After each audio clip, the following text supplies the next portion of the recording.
देखिए सर, ये test number 14 है। इससे पहले मैं 13 टेस्ट अपलोड कर चुका हूँ। अगर आपने वो नहीं देख रखे हैं तो पहले इसको देखिए, उनको देखिए, उसके बाद इसको देखिए। मैं स्टार्टिंग से स्टार्ट कर रहा हूँ, मैकेनिक्स से ख़त्म करने के बाद इलेक्ट्रोस्टैटिक इलेक्ट्रॉनिक्स वाले टॉपिक पे आया हूँ मैं, ठीक है। उसके बाद ऑप्टिक्स भी देखेंगे। देखिए क्वेश्चन क्या कह रहा है ये। अगर इसका PDF आपको चाहिए तो नीचे डिस्क्रिप्शन में ऐप का लिंक है। ऐप में आपको सबके लिए अवेलेबल है, कोई भी उसको डाउनलोड कर सकता है फ्री में। ऐप में आपको ये PDF मिल जाएगा। सर क्वेश्चन क्या कह रहा है देखिए, एक E बराबर 0 वाले विद्युत क्षेत्र की तीव्रता में विद्युत विभव का दूरी के साथ परिवर्तन ये है, तो क्या रिलेशनशिप होगा ये दूरी के साथ विभव का, वो हमें चेक करना है। तो होता क्या है कि इलेक्ट्रोस्टैटिक में E बराबर होता है सर -dB/dr, पढ़ा है आपने, -dB/dr होता है E की वैल्यू। अब E ही 0 हो गया तो इसका मतलब क्या हुआ sir, -dB/dr is equal to कितना आया, 0। इंटीग्रेट करेंगे दोनों साइड तो -dB इज इक्वल टू 0, मतलब dB is equal to 0। Integrate करोगे तो V बराबर क्या आ जाएगा, कांस्टेंट आ जाएगा। तो इसका आंसर क्या आ जाएगा सर, V बराबर कांस्टेंट हो जाएगा, ठीक है। देखिए सर, इससे पहले मैंने जितने भी टेस्ट अपलोड किए थे वो इंग्लिश में किए थे, तो बच्चों के बहुत सारे मैसेज आ रहे हैं कि सर हिंदी में करिए, हिंदी में करिए। तो अब मैं हिंदी में ही अपलोड कर रहा हूँ, और टेस्ट मैंने ऐप में सब कुछ हिंदी में अपलोड कर दिया है और इंग्लिश में अलग से कर रहा हूँ मैं, ठीक है। इंग्लिश में अलग से क्वेश्चंस को अपलोड कर रहा हूँ, वहाँ पे मैं टेस्ट थ्योरी के साथ साथ टेस्ट भी अपलोड कर रहा हूँ। अगर आपको अभी भी पढ़ सकते हैं तो बिल्कुल आप, मैंने बहुत मिनिमम चार्ज रखा है, ले सकते हैं, उसमें आपको बहुत बेनिफिट मिलेगा। आप एक बार जाके उसका स्ट्रक्चर देखिए मैंने किस तरीके से उसको डिज़ाइन किया है। पहले थ्योरी के बाद फिर जो आपके कॉन्सेप्ट के क्वेश्चन होते हैं, कॉन्सेप्ट के क्वेश्चन के बाद क्वेश्चन NCERT के क्वेश्चन, फिर उसके बाद ऑब्जेक्टिव क्वेश्चन। इससे ज़्यादा क्या होगा, सारा कुछ करा रखा है मैंने। अगर आप देखना चाहें तो देख सकते हैं, वहाँ पे आपको इसका एग्ज़ाम में बहुत बेनिफिट होगा सर। और चार्ज दोनों में, फिजिक्स भी मैथ्स भी डाल रहा हूँ तो आपको बहुत बेनिफिशियल, मतलब कोई ज़्यादा चार्ज नहीं रखा है मैंने उसमें, ठीक है। तो देखिए, विद्युत द्विध्रुव के अक्षीय रेखा के किसी बिंदु पर द्विध्रुव के केंद्र से दूरी r पर विभव निम्न प्रकार किस तरीके से होगा। अब ये देखिए यहाँ पे क्या कह रहा है, सेकंड वाला क्वेश्चन ये, ठीक है। ये कुछ क्वेश्चन लिए हैं मैंने, सारे क्वेश्चन नहीं हैं, कुछ क्वेश्चन उठा के आपको करा रहा हूँ मैं, ठीक है, जो एग्जाम में आने की जिनकी पॉसिबिलिटी है। देखिए ये अक्षीय रेखा पर पोटेंशियल की जो वैल्यू होती है सर, वो होती है K, द्विध्रुव जो होता है उसका moment P into cos theta, द्विध्रुव आघूर्ण मतलब अपॉन r², यही तो होता है। अब आप देखिए, ये सामान्य स्थिति में द्विध्रुव के कारण जो होता है ना, अक्षीय स्थिति कह रहा है, तो इस अक्षीय स्थिति में द्विध्रुव के कारण पोटेंशियल इतना होता है। अब यहाँ से आपको साफ पता चल रहा है कि V, अगर सारी चीज़ें कांस्टेंट तो V is inversely proportional to r²। तो यहाँ से भी कौन सा ऑप्शन करेक्ट हो गया, B ऑप्शन करेक्ट हो गया। ऊपर वाले में कौन सा ऑप्शन करेक्ट था, हमने लगाया उसका, हाँ यार B नहीं था। अगला क्वेश्चन देखिए सर, N समान गोली बूंद, N एक समान, इम्पोर्टेंट टॉपिक है, ध्यान दीजिएगा। N एक समान गोली बूंदें जो समान विभव V तक आवेशित होती हैं मिलकर एक बड़ी बूंद बनाती हैं। ये मिलकर क्या बना रही हैं, एक बड़ी बूंद बनाती हैं। तो नई बूंद का विभव क्या होगा कह रहा है, जो नई बूंद होगी उसका पोटेंशियल क्या होगा वो निकालो कह रहा है। बूंद है मतलब ये एक स्फेरिकल पार्ट होगा, तो यहाँ पे ध्यान दीजिएगा सर, इसकी 4/3 अगर रेडियस r ले लेते हैं, 4/3 पाई r क्यूब की जो वैल्यू होगी, n बूंदें हैं, n टाइम 4/3 पाई r क्यूब के बराबर है। कैसे लिख दिया मैंने, वो ये कह रहा देखो, n समान गोली बूंदों जो समान विभव V तक आवेशित होती है मिलकर बड़ी बूंद बना रही है, n है ना। इन n टाइम छोटी बूंद को ये वैल्यू जो होगी, जो आपका उसका वॉल्यूम होगा वो बड़े के बराबर होगा, तभी तो ये बड़ी बना रही है कह रहा हो। तो यहाँ से मैं रिलेशनशिप पहले निकाल लूँगा r और स्मॉल r में। तो आप देखेंगे इसको जब सॉल्व करेंगे तो 4π/3 तो ये कैंसिल हो जाना है। तो आपको क्या मिल रहा है यहाँ से देखो, r³ बराबर n इंटू r⁻3। तो यहाँ से जब r निकालोगे तो कैसा रिलेशनशिप है, n⁻⁴ इंटू r आएगा। इसको इक्वेशन 1 ले लेता हूँ। अब आप जानते हैं जो पोटेंशियल होता है V बराबर कितना होता है, Q/r, स्फेरिकल पार्ट है। Q/r मतलब Q चार्ज कितना होगा, जो मान लेते हैं छोटा चार्ज Q है तो n बूंदों में NQ होगा, अपॉन आर आपने निकाल दिया, कितना आया n⁻⁴ इंटू आर। तो ये आपको क्या Q अपॉन आर, तो आपके पास अगेन क्या आ गया, V आ गया, स्मॉल के लिए आ गया V इंटू n⁻⁴ कितना आएगा ये n⁻⁴, इसको ऊपर ले जाओगे 1 - 1/3, 2/3, तो वो पोटेंशियल जो आ गया वो पोटेंशियल कितना आ गया, ये आ गया V इंटू दिस। तो इसका ऑप्शन कौन सा करेक्ट हो जाएगा सर, डी ऑप्शन इसका करेक्ट हो जाएगा। ठीक है, अगला क्वेश्चन देखते हैं। अगला क्वेश्चन क्या कह रहा है, देखिएगा। एक समांतर प्लेट संधारित्र को बैटरी से आवेशित करते हैं। ध्यान दीजिएगा, एक समांतर प्लेट संधारित्र को आपने क्या किया, चार्ज किया। एक समांतर प्लेट संधारित्र को बैटरी से आवेशित करते हैं। जब प्लेटों के मध्य विभवांतर बैटरी के विद्युत वाहक बल के बराबर हो जाए तब संधारित्र में संग्रह ऊर्जा और बैटरी द्वारा किए गए कार्य का अनुपात क्या होगा, ये हमें निकालना है। ठीक है, संधारित्र में जो ऊर्जा और किया गया जो कार्य होगा उन दोनों का रेशियो आपको निकालना है। तो कैसे निकालें सर, दूसरा क्या गया, बैटरी में किया गया कार्य ना, तो ठीक है, किस किस का रेशियो निकालना है, संधारित्र में संग्रह ऊर्जा तो आप जानते हैं 1/2, चार्ज संधारित्र है Q इंटू वी होगा, अपॉन क्या किया गया कार्य कितना होता है Q इंटू पोटेंशियल में Q इंटू बी के बराबर होता है, Q इंटू वी के बराबर होता है। तो अब यहाँ से ये और ये कटा तो इलेक्ट्रिक फील्ड में है ना, तो ये कितनी आ जाएगी वैल्यू 1/2। तो क्या हो जाएगा, अनुपात किस किस का, इन दोनों का ही तो अनुपात पूछ रहा था, कितना आ जाएगा 1/2 आ जाएगा सर। ठीक है, आगे आइए, क्वेश्चन क्या कह रहा है, देखिए। दो संधारित्र जिनकी धारिताएं C1 व C2 हैं, यदि उन्हें समान आवेश दिए जाएं, है ना, यदि उन्हें आप क्या दे देते हैं, समान आवेश दे देते हैं, तो ऊर्जाओं का अनुपात, तो ऊर्जाओं में तो आप फिर ऊपर अभी तो पढ़ रखा है U1/U2 निकालोगे, U1/U2 निकालोगे, U1/U2 निकालोगे तो किसके बराबर आ जाएगा वो, जब आप इसमें U2/U1 निकालोगे तो ऊर्जा के लिए हमने फॉर्मूला पढ़ा था ना ऊपर, बताइए फॉर्मूला क्या है वहाँ पे, उस फॉर्मूले को रख देते हैं यहाँ पे जी।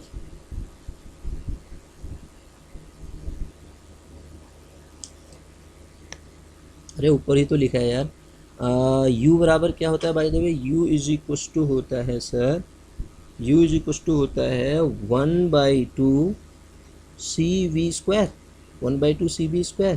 तो 1/2 CV² को 1/2 क्या लिख सकता हूँ, Q²/C लिख दूँ, CV² को Q²/C तो लिखूँगा।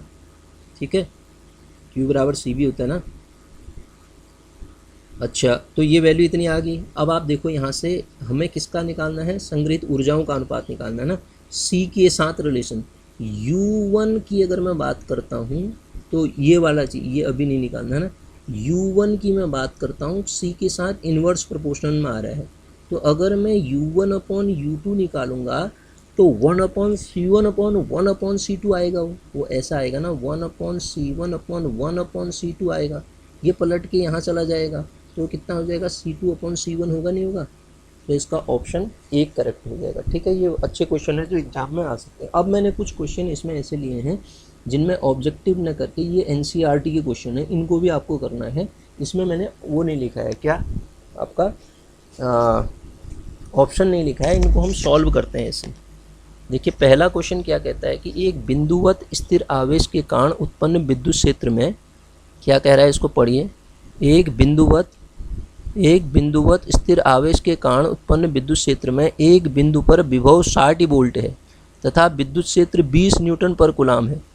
तो आवेश का मान बिंदु आवेश से दूरी ज्ञात कीजिए, आवेश का मान ज्ञात करना है और बिंदु आवेश से उसकी दूरी भी ज्ञात करनी है। दिया गया है विभव दे रखा है ना, सॉरी विद्युत क्षेत्र में उत्पन्न बिंदु पर विभव दे रखा है। ठीक है, तो इसको सॉल्व करने के लिए मुझे पोटेंशियल की वैल्यू पता होनी चाहिए, है ना, पोटेंशियल की वैल्यू क्या होनी चाहिए, पता होनी चाहिए।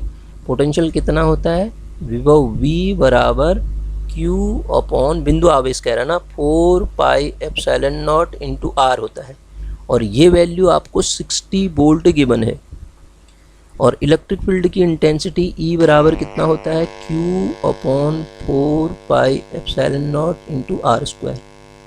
और ये वैल्यू कितनी गिवन है आपको, देखिए 20 न्यूटन पर कूलाम, 20 न्यूटन पर कूलाम दे रखी है। अब आप सर देखिए, अगर आप इन दोनों को डिवाइड करते हैं तो यहाँ से एक चीज़ मिलती है आपको, V/E बराबर जो बचेगा R बचेगा, वो कितना आ जाएगा 60 अपॉन 20 करोगे तो ये वैल्यू कितनी आ जाएगी, 3 आ जाएगी।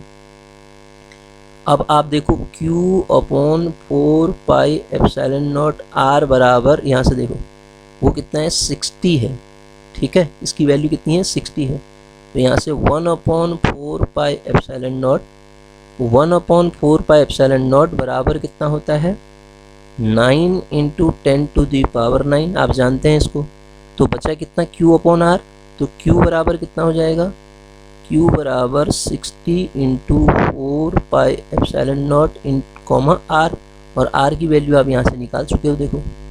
तो वैल्यू जब आप रखोगे तो ये आएगा 60 इंटू 9 इंटू से 1 अपॉन में हो जाएगा ना, अभी 60 इंटू R की वैल्यू रख दो, 60 इंटू 3 अपॉन 1 अपॉन में आ जाएगा ना ये वाली वैल्यू, देखो क्योंकि 4 पाई एप्सिलॉन नॉट ऊपर लिख दिया ना मैंने।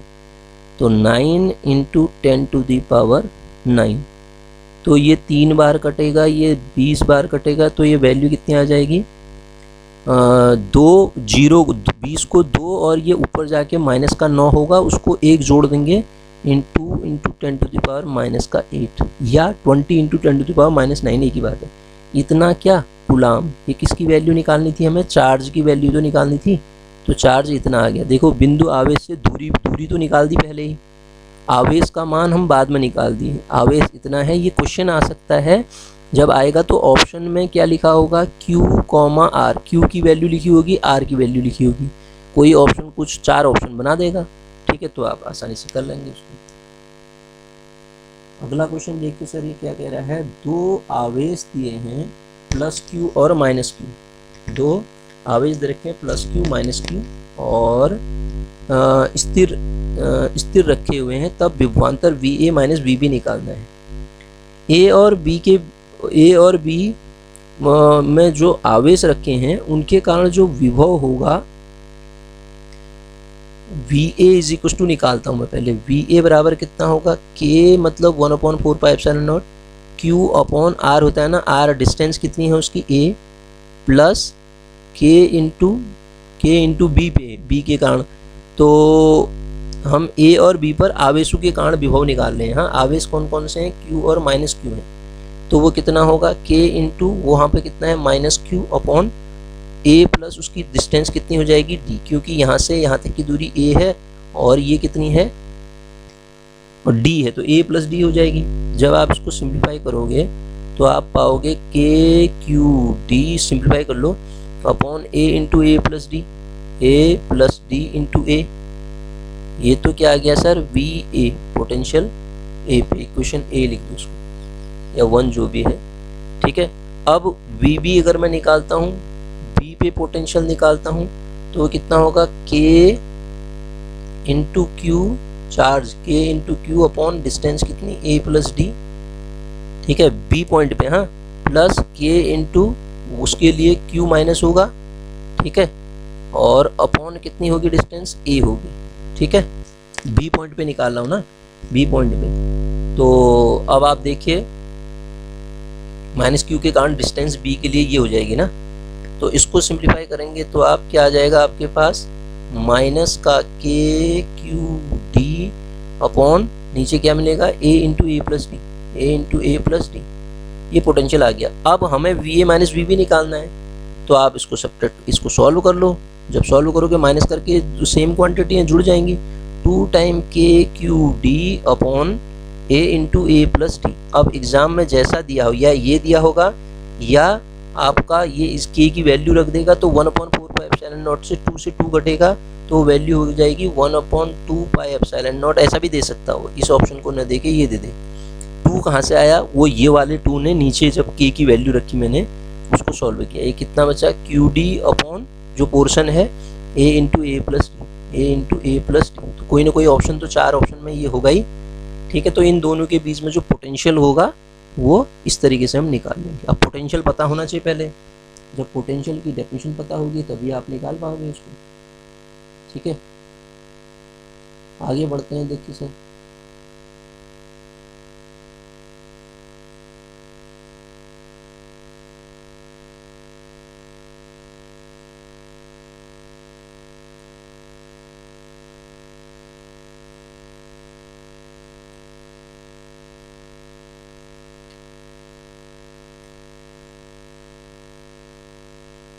देखिए सर अगला क्वेश्चन क्या कह रहा है, एक आवेशित समांतर प्लेट संधारित्र की, ये बड़ा अच्छा क्वेश्चन है, एग्जाम में जरूर इस टाइप के क्वेश्चन पूछे जाते हैं। एक आवेशित समांतर प्लेट संधारित्र की स्थित ऊर्जा U नॉट है।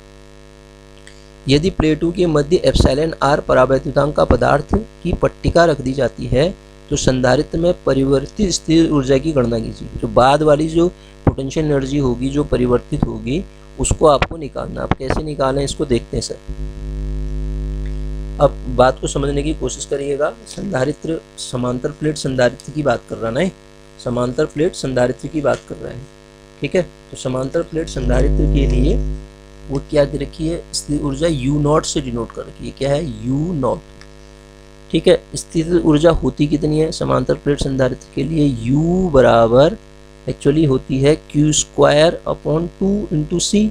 यहाँ पे U की जगह पे क्या दे रखा है उसने, U नॉट दे रखा है। ठीक है, और जहाँ पे परावैद्युतांक क्या है एप्सिलॉन r, तो उस केस में एप्सिलॉन r परावैद्युतांक को तो C डैश बाद में जो कैपेसिटेंस आ जाएगी कितनी आ जाएगी, एप्सिलॉन r इंटू सी। एक्चुअली पहले कितनी थी, C थी, ये C थी, तो पोटेंशियल एनर्जी इतनी हो जाएगी। जब परावैद्युतांक भर दिया तो वो ये होती है कंडीशन, ये एप्सिलॉन r लिखा है। हाँ, C डैश इतनी होगी, तो नई पोटेंशियल एनर्जी को U डैश हमने कह दिया, वो क्या हो जाएगी Q square upon 2C dash. रख दो value, Q square upon 2C dash का मान क्या रखा मैंने, एप्सिलॉन r इंटू सी। अब ये Q स्क्वायर अपॉन 2C तो आपके पास कितनी है, U नॉट है, अपॉन नीचे कितना है आपके पास, C आ गया। U not upon U not C आया क्या, U not upon epsilon r आया।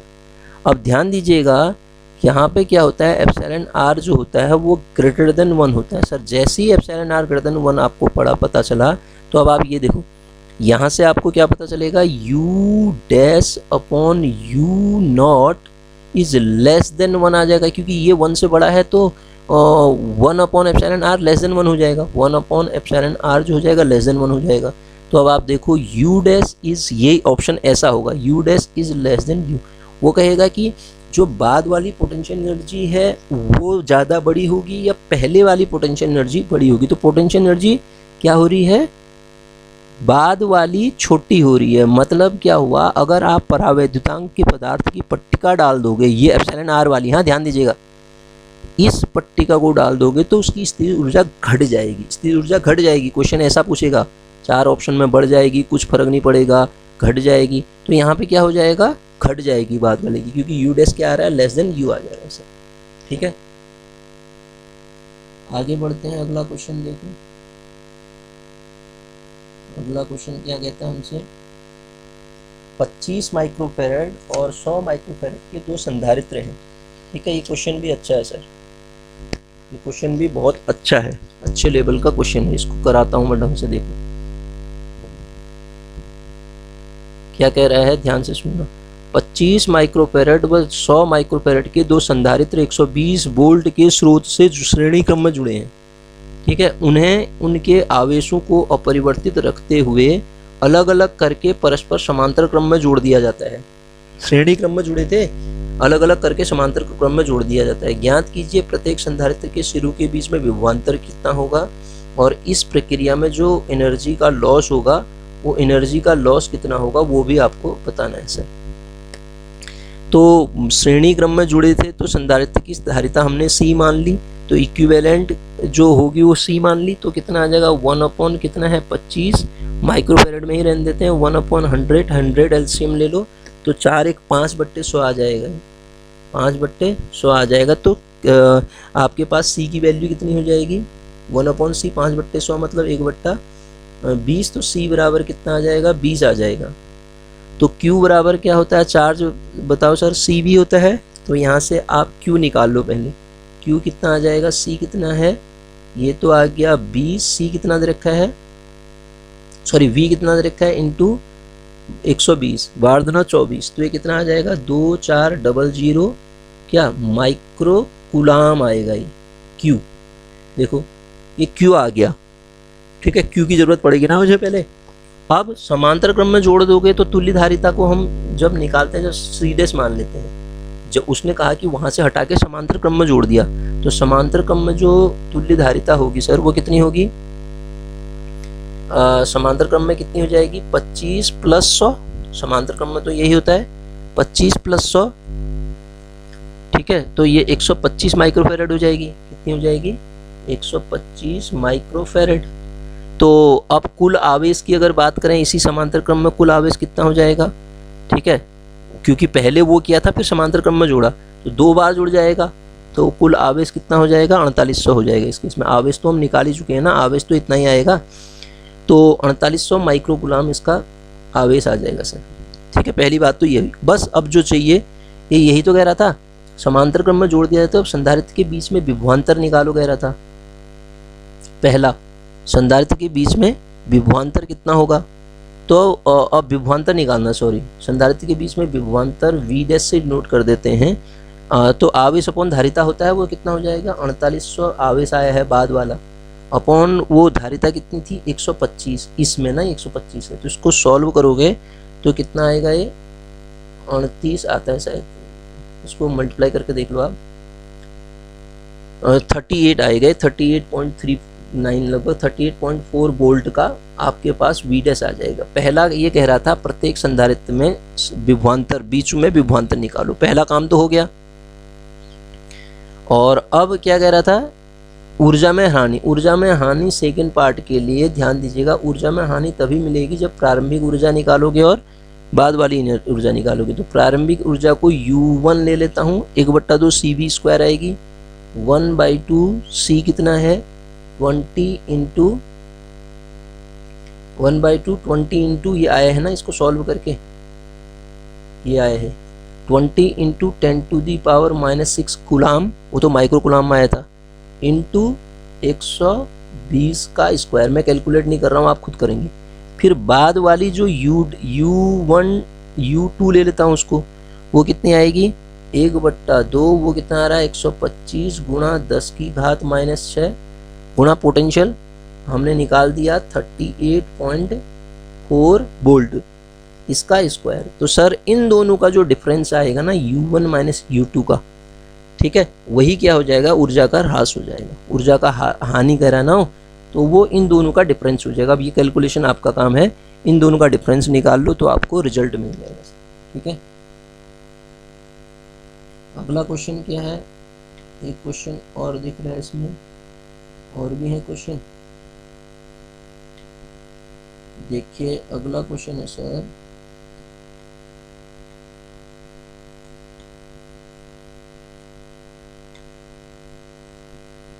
प्रत्येक, यहाँ पे ध्यान दीजिएगा,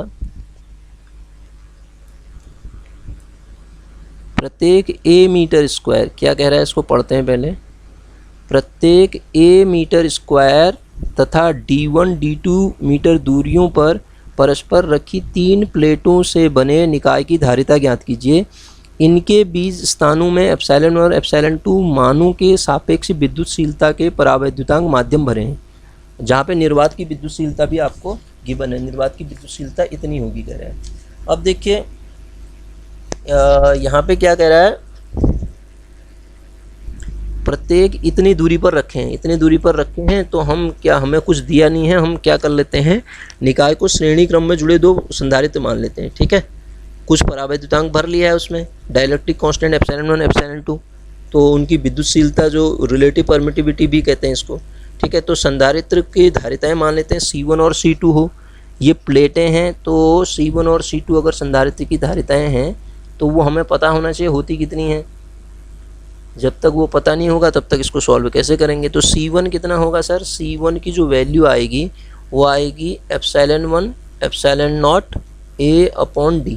अब ये ध्यान दीजिएगा एप्सिलॉन नॉट क्या है, निर्वात की विद्युतशीलता है, ये स्पेशली मेंशन है यहाँ पे, ठीक है। तो इसलिए फॉर्मूला ये बनेगा। और C2 अगर मैं जब निकालूंगा तो C2 क्या आएगा, एप्सिलॉन 2 एप्सिलॉन नॉट A/D2 आएगा, यही आएगा।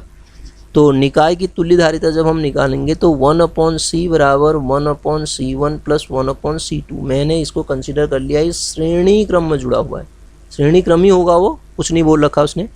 तो इन दोनों को आप जब सॉल्व करोगे तो कितना आएगा, D1 अपॉन कितना, epsilon not epsilon A plus D2 upon epsilon not epsilon A। ये तो सेम क्वांटिटी आ गई। तो आपके पास ऊपर जो आ जाएगा epsilon 2D1 plus epsilon 1D2 upon नीचे क्वांटिटी क्या होगी, epsilon 1 epsilon 2 epsilon not into E, यही तो आएगा शायद। तो कैपेसिटेंस ये 1/C आई, हमें क्या निकालनी है, परावैद्युतांक भरा है तो बने निकाय की धारिता, निकाय तो सिस्टम तो इन दोनों से बना हुआ है ना, तो C बराबर कितना हो जाएगा सर, बताओ, एप्सिलॉन 1 एप्सिलॉन 2 एलसीएम लिया है मैंने, एप्सिलॉन नॉट A अपॉन नीचे कितना आएगा बताइएगा, एप्सिलॉन 2D1 सही लिख रहा हूँ ना, प्लस एप्सिलॉन 1D2, एलसीएम ऐसे ही तो निकालोगे। तो दिस इज कैपेसिटेंस, तो यही हमें निकालना था इसमें, ठीक है। तो ऐसे करेंगे इन क्वेश्चंस को। तो आपसे रिक्वेस्ट है, अगर आपने चैनल सब्सक्राइब नहीं किया अभी तक तो चैनल को सब्सक्राइब करें, और अगर पसंद आता है तो लाइक का बटन दबा दीजिए। और ये कोर्स हमारा ऐप पे चल रहा है, आप ऐप में जाके अगर लेना चाहते हैं तो बहुत कम फीस रखी है, आपको एग्ज़ाम में बहुत बेनिफिशियल होगा। आप एक बार स्ट्रक्चर देखिए किस तरीके से मैंने बना रखा है, ठीक है। अभी चल रहा है काम, और उसमें लगभग 200 तक वीडियो अपलोड कर चुका हूँ मैं उसमें, ठीक है। अभी काम चल ही रहा है, ठीक है। तो मे बी बहुत जल्दी वो कंप्लीट हो जाएगा, तो आप जाके एक बार देख सकते हैं मैंने कैसे बना रखा हो। और यहाँ पे अब मैं हिंदी में ही अपलोड करूँगा क्योंकि बच्चों को दिक्कत हो रही है इंग्लिश में, ठीक है। और ऐप में इंग्लिश और हिंदी दोनों का ही मैं पहले हिंदी में मैंने अपलोड कर दिए हैं क्वेश्चन पेपर, ठीक है। अब वो थ्योरी हिंदी में ही करा रहा हूँ मैं, ठीक है, क्योंकि दिक्कत हो रही है बच्चों को, तो हिंदी में ही ज़्यादा बच्चों की प्रॉब्लम है, तो हिंदी में ही मैं कोशिश कर रहा हूँ करने की।